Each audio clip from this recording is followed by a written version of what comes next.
കാന്താര സിനിമയിലെ ആ അലർച്ച സിനിമ കണ്ടവരാരും മറക്കാൻ സാധ്യതയില്ല. എന്നാൽ അത് മനുഷ്യൻ്റെയോ മൃഗത്തിൻ്റെയോ അല്ല. ആ ശബ്ദത്തിന് പിന്നിലെ യാഥാർത്ഥ്യം എന്താണെന്നാണ് ഇന്നത്തെ വീഡിയോയിൽ നമ്മൾ പരിശോധിക്കുന്നത്. മിഴി ഫിലിംസിൻ്റെ ഒരു പുതിയ വീഡിയോയിലേക്ക് എല്ലാവർക്കും സ്വാഗതം. ലോകമെമ്പാടും ശ്രദ്ധ നേടിയ കന്നഡ ചിത്രം കാന്താരയിലെ ദൈവകോലത്തിൻ്റെ സിഗ്നേച്ചറായ അലർച്ച സിനിമ കണ്ടവരാരും മറക്കില്ല. സിനിമ കണ്ടിറങ്ങിയാലും മനസ്സിൽ തങ്ങി നിൽക്കുന്ന ഈ അലർച്ചയ്ക്ക് പിന്നിൽ പ്രവർത്തിച്ചത് ഒരു മലയാളിയാണ്.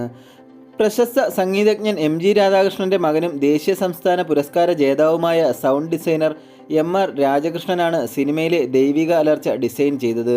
ഈ ശബ്ദം ഒരു മനുഷ്യൻ്റെയോ മൃഗത്തിൻ്റെയോ അല്ലെന്നതാണ് കൗതുകകരമായ കാര്യം. കാന്താരയിലെ ദൈവകോലത്തിൻ്റെ ശബ്ദത്തിന് പിന്നിലെ കൗതുകങ്ങൾ ഇൻസ്റ്റഗ്രാമിലെ 2 മിനിറ്റ് ടേക്ക് പേജിൽ വിശദമാക്കുന്നുണ്ട്. 2 മിനിറ്റ് ടേക്കിൽ പറയുന്നത് ഇങ്ങനെയാണ്: ഭക്തനെ പഞ്ചുരുളി ആവേശിക്കുമ്പോഴാണ് ഈ അലർച്ചയുടെ ശബ്ദം വരുന്നത്. അതിനായി നിലവിലുള്ള ശബ്ദങ്ങളൊന്നും ഉപയോഗിക്കാൻ പറ്റില്ല. അതാണ് ചലഞ്ച്.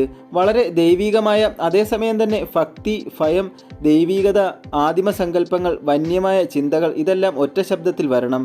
എന്നാൽ ഇതൊരൊറ്റ ശബ്ദമല്ല, പല ലെയറുകളിലായി പല ശബ്ദങ്ങൾ മിക്സ് ചെയ്തതാണ്. വളരെ ലോ ഫ്രീക്വൻസിയിലുള്ള മുരൾച്ച പോലെ ഒരു സൗണ്ട് ഇതിൽ ഉപയോഗിച്ചിട്ടുണ്ട്. ആ ശബ്ദങ്ങൾ നമ്മുടെ അടിവയറ്റിൽ ഫീൽ ചെയ്യും. കാറ്റിൻ്റെ വികലമായ ശബ്ദങ്ങൾ മിക്സ് ചെയ്തിട്ടുണ്ട്. അത് കേൾക്കുമ്പോൾ ഒരു അമാനുഷികമായ അനുഭവം ഉണ്ടാവും. പിന്നെ കാള, കടുവ ഇങ്ങനെ ചില മൃഗങ്ങളുടെ പല ഫ്രീക്വൻസിയിലെ ശബ്ദമെടുത്ത് മിക്സ് ചെയ്തു. കാന്താര കൂടുതൽ ഭാഗവും നടക്കുന്നത് കാട്ടിലാണ്.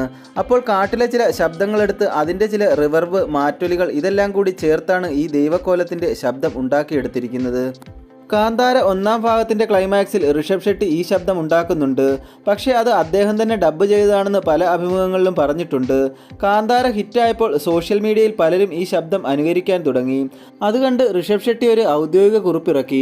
ചിലർക്കെങ്കിലും ഇതൊരു ദൈവികമായ ശബ്ദമാണ്, അതിനെ വികലമായി അനുകരിക്കരുതെന്ന് പറയുകയുണ്ടായി. ദൈവത്തിൽ നിങ്ങൾക്ക് വിശ്വസിക്കാം, വിശ്വസിക്കാതെ ഇരിക്കാം.